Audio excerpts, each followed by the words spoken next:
दोस्तों नमस्कार, आदाब, सत श्री अकाल। उर्मिलेश संवाद के इस कार्यक्रम में आपका बहुत-बहुत स्वागत है। मैं हूं उर्मिलेश। आखिरकार बिहार में जो एसआईआर चल रहा था, उसकी फाइनल रिपोर्ट कल यानी 30 सितंबर को आएगी, पब्लिक होगी। 30 सितंबर से 1 अक्टूबर के बीच में हम समझते हैं कि जो राजनीतिक दल हैं, जो और एसोसिएटेड लोग हैं, जो और स्टेक होल्डर्स हैं, सब इस रिपोर्ट को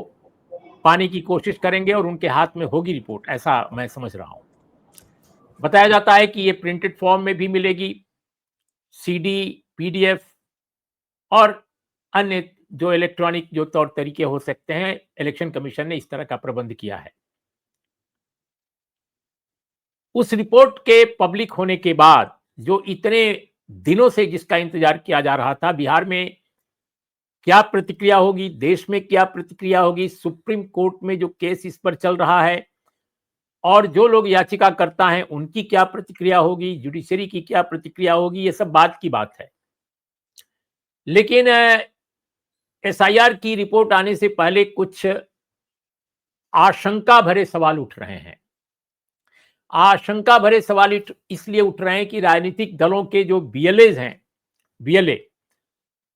अब सभी राजनीतिक दलों के पास तो इतने बीएलए नहीं है कि बड़े पैमाने पर अगर कहीं से कोई गड़बड़ी की जा रही हो योजनाबद्ध ढंग से, तो उसको वो जा करके उस पर सवाल उठाएं, उंगली रखें कि भाई ये तो गलत हो रहा है। ज्यादातर विपक्षी राजनीतिक दल जो हैं, उनके पास इतने बड़े पैमाने पर बीएलए नहीं है, और अगर हैं भी तो शायद वो उतने एक्टिव नहीं है।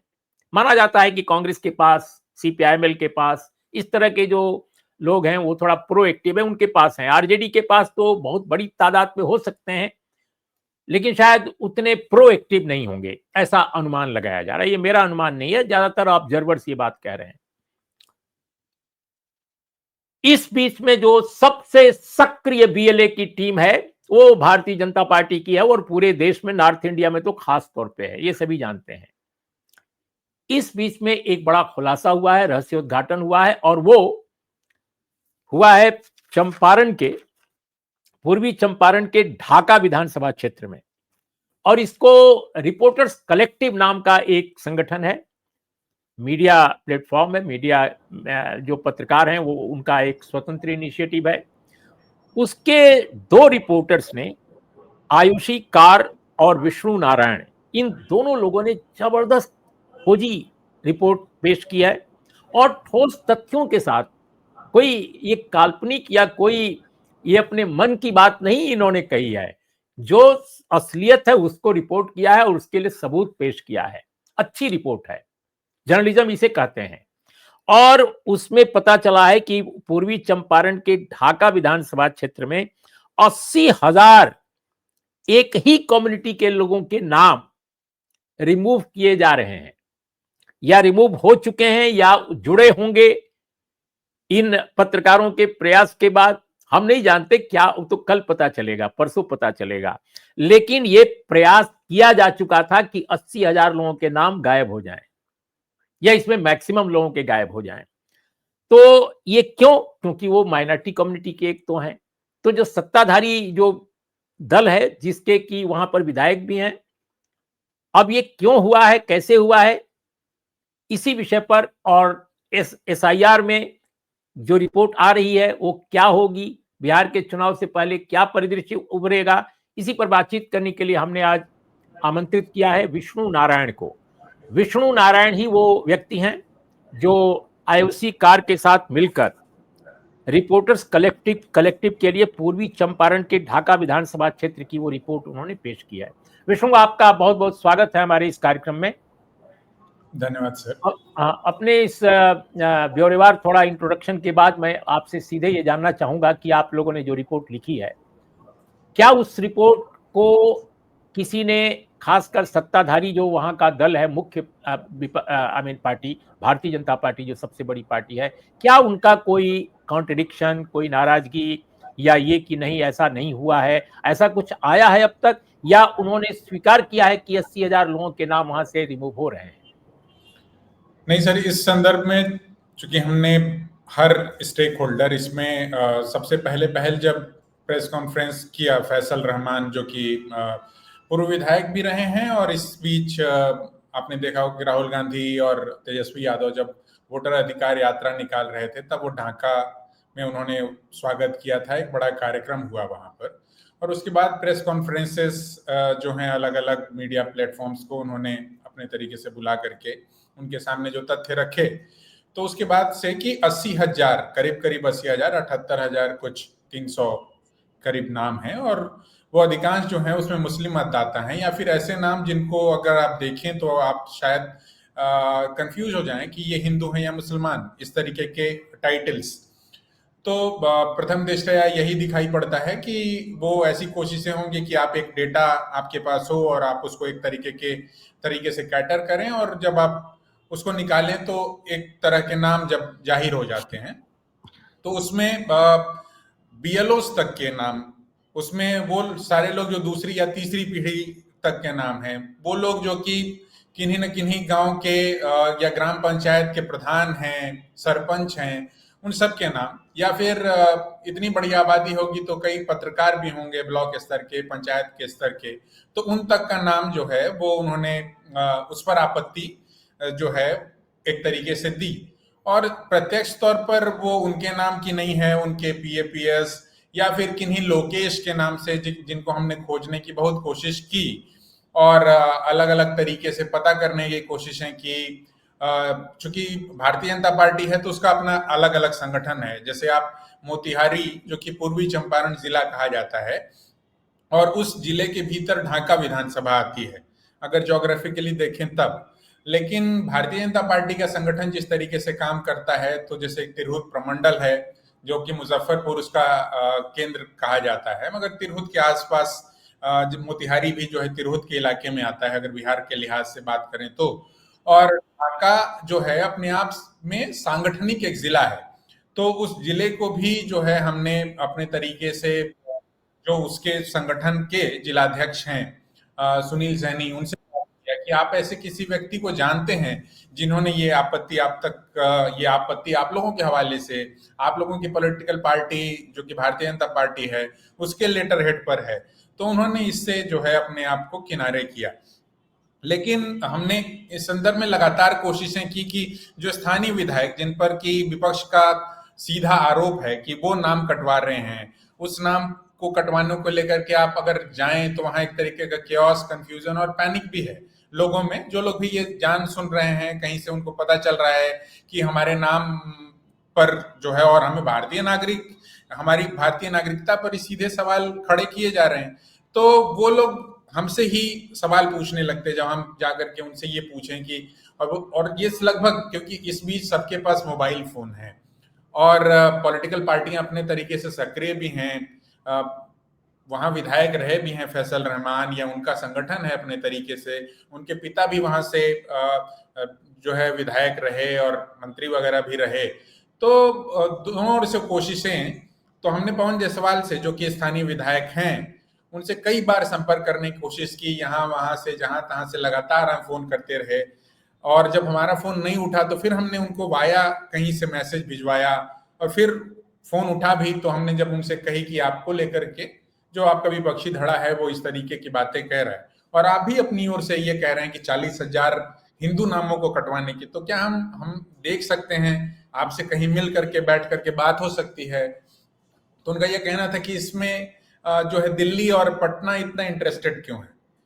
ये तो हमारे बीच की आपस की बातचीत या आरोप प्रत्यारोप। मगर आप देखिए कि ये तो अगर आप इस लिहाज से देखेंगे, क्योंकि एसआईआर हो रहा है और उसमें चुनाव आयोग की भूमिका पर या सत्ता पक्ष पर जिस तरीके से लगातार सवाल खड़े हो रहे हैं उसके तौर तरीके पे यहाँ के नेता प्रतिपक्षों, बिहार के या फिर केंद्र के स्तर पर भी, जब ये दोनों लोग जो है चुनाव आयोग से सवाल करते हैं तो भारतीय जनता पार्टी के लोग और नेतृत्व जो है उसका एक तरीके से रिबटल ले आता है, जवाब देने लग जाता है। तो उसको हमने अपने तरीके से ग्राउंड पर ऑब्जर्व किया और ये हमें चीजें दिखाई पड़ी जी। लेकिन विष्णु जी, मैं ये समझना चाहता हूं कि मान लीजिए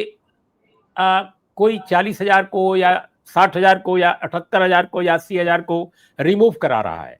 और जी। दलील ये दे रहा है कि ये जो लोग हैं ये भारत के नागरिक नहीं हैं, ये गलती से इनका नाम आ गया था,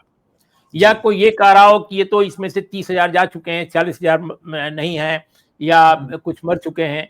कोई भी दलील इस तरह की दे रहा हो, दलीलें अलग अलग हो सकती हैं, जी। लेकिन फैसला तो उसको करना नहीं है कि इनके नाम रहें कि ना रहें। फैसला किसको करना है? फैसला करना है चीफ इलेक्टोरल ऑफिस को, इलेक्टोरल रजिस्ट्रेशन ऑफिसर को। जी। और वो फॉर्म होना चाहिए उसके लिए, बाकायदे एक वैध फॉर्म उसके लिए होना चाहिए।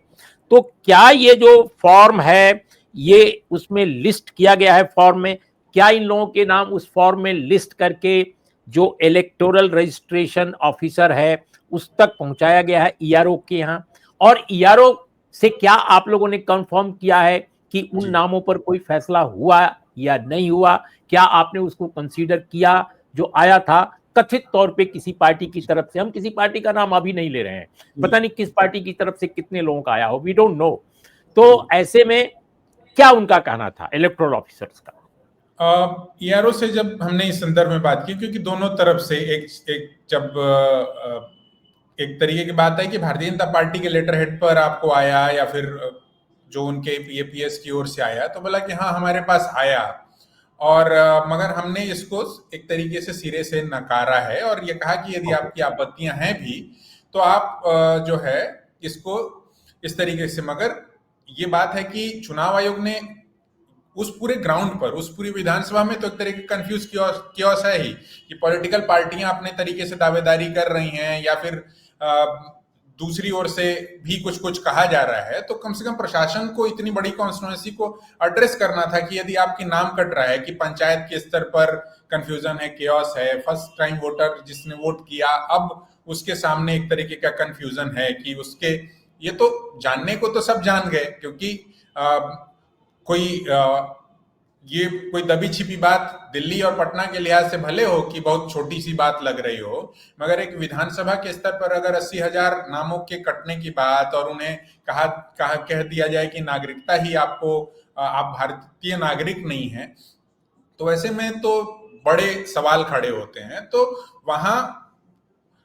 जो है आयोग, और आयोग के लिहाज से यदि जो प्रशासन है उसने उस कंफ्यूजन और कियोस को किसी तरीके से कम कमतर नहीं किया है कि वो उसने एक अपनी ओर से प्रेस कॉन्फ्रेंस की होती कि इतने नाम के काटने की कोई आवेदन आया है, लेकिन हम इस बात को सिरे से नकार रहे हैं और हमने इस बात को, जी आप कुछ। लेकिन अभी आपने देखा होगा कि जब leader of opposition Rahul Gandhi ने अपनी दूसरी प्रेस कॉन्फ्रेंस जो अभी कुछ ही दिन पहले की थी, खासकर चुनाव इलेक्टोरल फ्रॉड को लेकर, तो उसमें किस तरह से नाम घटाए बढ़ाए जाते हैं, खासकर रिमूवल को लेकर काफी बातें सामने लाई, और फैक्चुअल, वो काफी बातें फैक्चुअल थी। और अगर फैक्चुअल ना होती तो इलेक्शन कमीशन इतनी ज्यादा हरकत में जल्दी नहीं आता। उस दिन तो इलेक्शन कमीशन ने कॉन्ट्रेडिक्ट किया, लेकिन 2-3 दिन के अंदर ही बाकायदे उन्होंने कुछ ऐप वगैरह जारी किया, कुछ ओटीपी जारी किया, उन लोग की बिना बगैर ओटीपी के ये काम नहीं हो सकता है, इस तरह का कुछ इलेक्ट्रॉनिक उन्होंने कुछ सेफ गार्ड इंट्रोड्यूस किए हैं। अब हो सकता है कि ये पूरे देश में लागू हो जाए, अच्छी बात है अगर इसका कोई फायदा हो तो। लेकिन हमारा आपसे सवाल यह है कि इसका असर एलओपी ने जो किया पर्दाफाश, और इलेक्शन कमीशन जो दबाव में आया, इसका क्या असर बिहार में व्यापक तौर पे जो चुनाव की प्रक्रिया में इन्वॉल्व ऑफिसर्स हैं, मशीनरी है, क्या उन पर पड़ा है? क्या उन लोगों ने रिमूवल के लिए जो एप्लीकेशंस आए या जो रिक्वेस्ट किए गए, क्या उस पर फॉर्म 7 को उन्होंने देखा कि फॉर्म 7 के तहत आ रहे हैं, या केवल एक लिस्ट बनाकर लेटर हेड पर भेज दी जा रही है? आपको क्या लगता है इस बारे में? सर इस दौरान हमें प्रशासन के लोगों से भी बातचीत हो रही है जहां तहां, तो चूंकि एक तो सुप्रीम कोर्ट का इस पूरे मामले में जो भी चीजें आ रही हैं और विस्तार से आ रही हैं, पहले आपने देखा होगा कि एसआईआर की जब शुरुआत हुई और 11 दस्तावेजों की बात आई थी और जिसमें आधार को और वोटर आईडी को शामिल नहीं किया गया था एक पहचान पत्र के तौर पर, तब तो कंफ्यूजन और कियोस बहुत था। लेकिन धीरे धीरे होते हुए अलग अलग सुनवाइयां हुई और उसके बाद उस पर जो चीजें निकल करके उसका निष्कर्ष इस तरीके से आया कि इसको आपको शामिल करना है। शामिल करने के बाद से, हालांकि वो पहले से ही से ही ले की रहे जाने थे। लगी थी चीजें, लेकिन उसके बाद से प्रशासन के लोगों से कि अगर किसी ने कुछ नहीं भी दिया है तब भी उसको शामिल करना है, या तो बिल्कुल ही किन्हीं का कोई दस्तावेज ना हो, अपनी ओर से कोई क्लेम ना हो,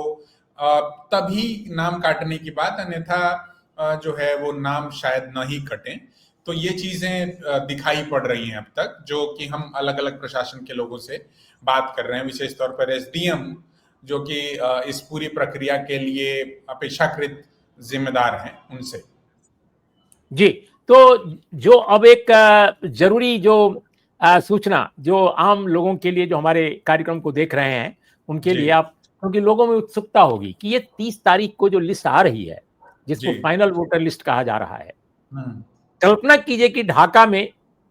ढाका मतलब बांग्लादेश का नहीं, मोतिहारी का, आई मीन जी पूर्वी चंपारण का, अगर वहां के उस विधानसभा क्षेत्र में या मान लीजिए कि बेगूसराय में या पटना में किसी गांव के लोगों को, किसी मोहल्ले के लोगों को पता चलता है कि अरे हमारे यहाँ तो 30 नाम नहीं है, हमारे यहाँ तो हम्म। 60 नाम नहीं है,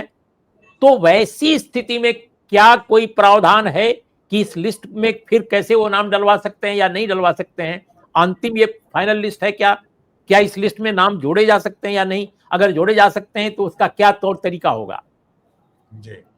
अभी ये थोड़ा देखने वाली बात होगी कि चुनाव आयोग ने बहुत स्पष्ट नहीं किया है इन सारी चीजों को। हालांकि मुझे लगता है कि फिर भी जोड़ने घटाने की कुछ गुंजाइश तो जरूर उन्होंने रखी होगी। हालांकि एक वायर की रिपोर्ट है इस बीच, हेमंत ने, संभवतः हेमंत कुमार पांडे ने लिखी है, और उसमें वो इस बात का जिक्र कर रहे हैं, बिहार के ही किशनगंज ठाकुरगंज के इलाके से, कि जिन्होंने अपने फॉर्म मतदाताओं ने भर करके जमा नहीं किए हैं, उनके नाम भी एसआईआर के ड्राफ्ट सूची में शामिल होने थे, और जिन्होंने फॉर्म नहीं भरे हुए वापस आए या नहीं आए, ऐसे मतदाताओं के बारे, लेकिन ऐसे मतदाता एसआईआर के ड्राफ्ट सूची में यहाँ रहते ही नहीं है और उन्होंने अपना फॉर्म ही नहीं भरा था। तो ये एक चीज हो रही है ग्राउंड पर कि नहीं भरा था उसके बावजूद नाम आ रहा है, या भरा था उसके बावजूद स्थानांतरित, और डिलीशन वाले तो कई मामले हैं, डुप्लीकेशन वाले भी। पिछली हमारी रिपोर्ट जो हम लोगों ने की थी रिपोर्टर्स कलेक्टिव पर, वो डुप्लीकेशन को लेकर के ही था कि एक व्यक्ति दो अलग अलग जगहों पर एक ही नाम और दो अलग अलग एपिक आईडीज। आपने ये देखा होगा कि जब नेता प्रतिपक्ष तेजस्वी यादव की दो एपिक आईडीज को लेकर के, और उन्होंने अपनी ओर से एक एपिक आईडी जारी की, कहा कि मेरा भी नाम जो है ड्राफ्ट लिस्ट में नहीं है, तो काफी जो है खबरें या सुर्खियां बनी थी उस दौरान। लेकिन हम ग्राउंड पर घूमते हुए हमें कई जगह ऐसा मिला कि 2 से 3 एपिक आईडीज लोग लेकर के अलग एक ही व्यक्ति, और अगर जब हम उसको अपने तरीके से सर्च करने की कोशिश करते हैं तो वो इंफॉर्मेशन नॉट फाउंड दिखाई पड़ता था जब हम चुनाव आयोग के उस वेबसाइट पर या फिर उसके ऐप पर खोजते थे। तो ये तो एक तरीके का कंफ्यूजन है। जब तक फाइनल लिस्ट नहीं आ जाती, और फाइनल लिस्ट में आने के बाद फिर से एक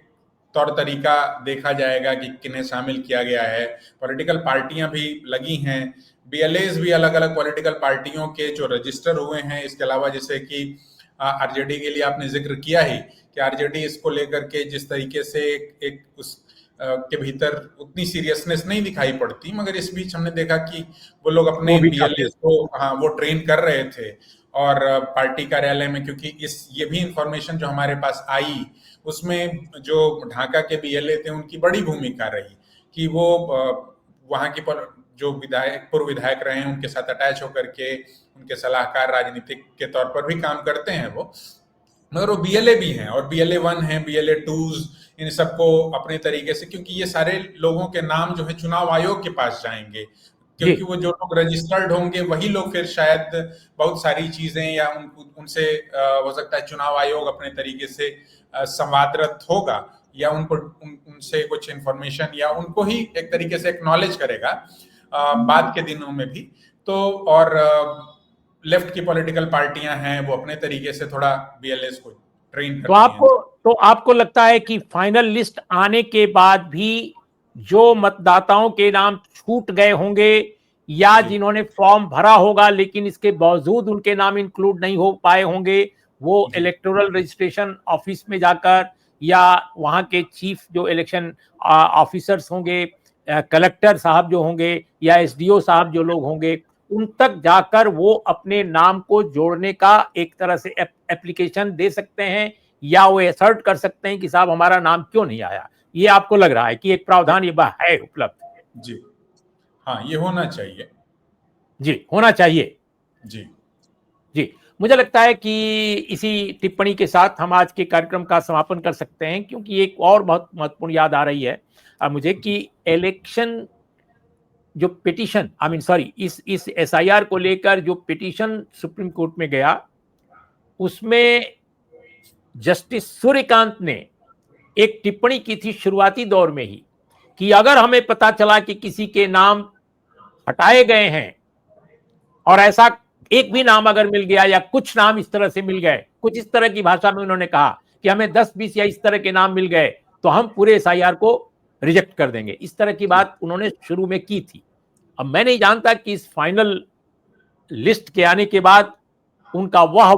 जो वाक्य है वो एप्लीकेबल रहेगा कि नहीं रहेगा, लेकिन एसआईआर पर सवाल कम नहीं हुए हैं। एसआईआर पर सवाल इसलिए नहीं कम हुए हैं कि इतने कम दिनों में इतनी आपाधापी में इतना बड़ा ये ऑपरेशन किया गया है इलेक्शन कमीशन द्वारा, जिसकी कल्पना भारत में कोई नहीं कर सकता, और भारत का कोई इलेक्टोरल रिवीजन इस तरह से नहीं हुआ है आज तक। कम से कम 3 महीना, 6 महीना, 7 महीना का टाइम लिया गया है। 2003 का देख लो या इसके किसी भी समय का देख लीजिए, तो ये पहली बार ऐसा हुआ है। तो दोस्तों देखिए एसआईआर की फाइनल रिपोर्ट क्या आती है, वोटर लिस्ट कैसी बनती है और उस पर क्या क्या सवाल उठते हैं। इसी टिप्पणी के साथ हम आज की चर्चा का समापन करते हैं। विष्णु नारायण, बहुत बहुत धन्यवाद। एक तो आपने अच्छी रिपोर्ट लिखी और दूसरा आपने आज हमसे बात की। नमस्कार, आदाब, सत श्री अकाल। धन्यवाद सर।